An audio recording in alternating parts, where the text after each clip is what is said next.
Those nincompoops are better salesmen than I suspected. Customer approaching. Hello, little boy. Would you like a chum burger? Does it come in raspberry? No. Blueberry? No.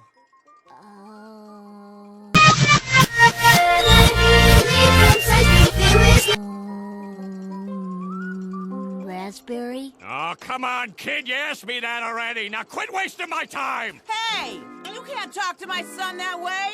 Who do you think you are? I'm Plankton, you old hag, and your son smells like boogers. Hey, you can't talk to my wife that way. What do you think this is? I think it's time for you to lose some weight, fatty. That's what it is. Hey! You can't talk to my grandson like that. Someone ought to put you in a mental hospital. Someone should put you in a box floating down the river, Grandma.